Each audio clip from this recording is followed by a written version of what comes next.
General, apesar de todas essas nuances, essas características, essas peculiaridades da sociedade brasileira contemporânea que o senhor suscita, o senhor tem esperança de que nós possamos, num curto, médio prazo, ou num tempo histórico razoável, reverter esta posição em função do nosso potencial em relação ao pré-sal, a recursos minerais, ao meio ambiente, à água? Quer dizer, o Brasil, de alguma forma, foi privilegiado com esses aspectos da natureza, com os aspectos, inclusive, dos próprios recursos humanos que possui.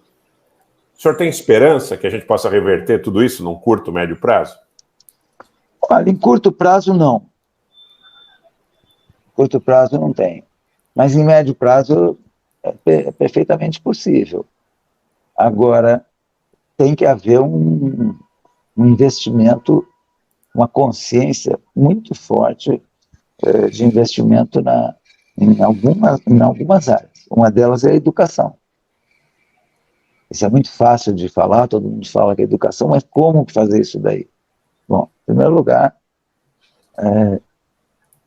tem que ter investimento. Investimento seja na estrutura física, nos alunos, né?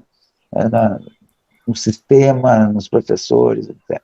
Então, na educação tem que haver investimento forte nas áreas e na redução da desigualdade social.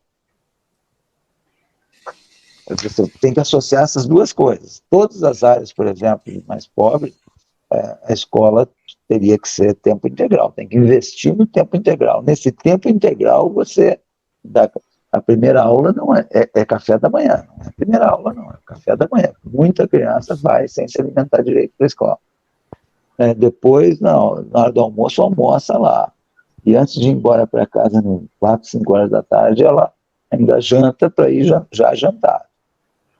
Você auxilia a família, você favorece o desenvolvimento da criança, você favorece a mãe poder trabalhar, porque a criança não fica na rua, na mão de traficante, na mão fazendo coisa errada, etc. Né? Se encantando com as coisas da rua, porque a rua é encantadora para a criança. Né? Então,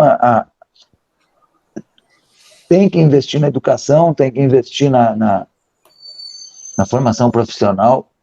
É muito difícil, às vezes você quer fazer um serviço até caseiro, de eletricidade, disso, daquilo, uma padaria, quer contratar um profissional. É difícil de encontrar profissional. Você tem boas iniciativas, como no SESI, no SESC e tal, mas precisa muito mais. Então, a educação, a profissionalização, isso aí reduz a desigualdade, né?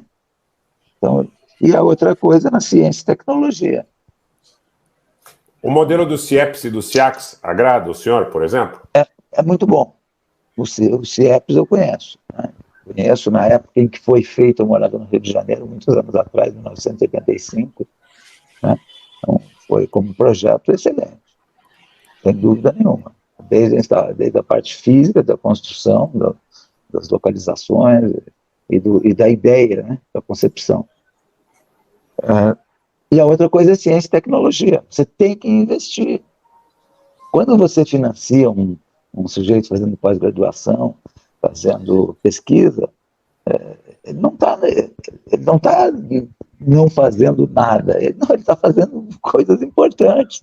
Você tem que pagar para ele fazer aquela pesquisa, para ele. Né? Então, por quê? Porque a gente perde muita gente.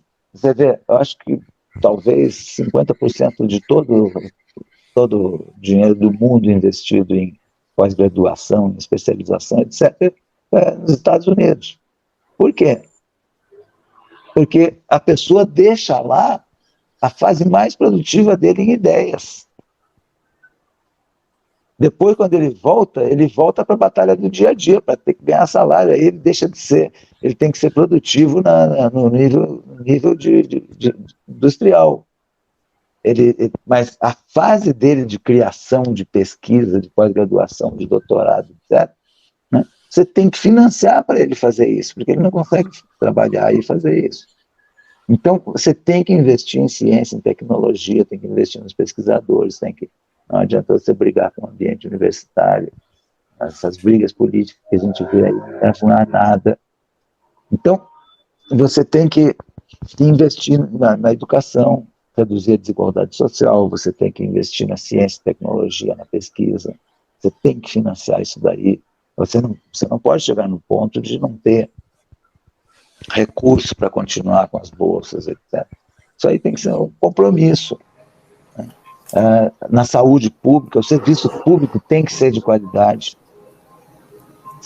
Quando uma família, uma pessoa, ela vai no posto de saúde, ela tem que ser bem atendida, porque a quantidade de gente que você tem que é impossibilitado de trabalhar. Por quê? Porque não teve boa formação, não teve boa alimentação, não teve bom tratamento de doenças, etc. Então, o funcionamento do Estado é fundamental. E eu destaco essas três coisas: educação, redução da desigualdade social e ciência e tecnologia. Com a participação do Estado. Sem dúvida nenhuma. Sem dúvida nenhuma. No Brasil, o Estado ele atrapalha para o sujeito, talvez para você, o governo atrapalha, não o Estado.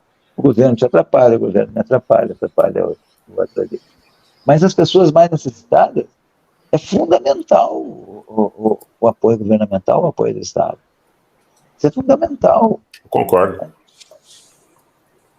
Muito obrigado.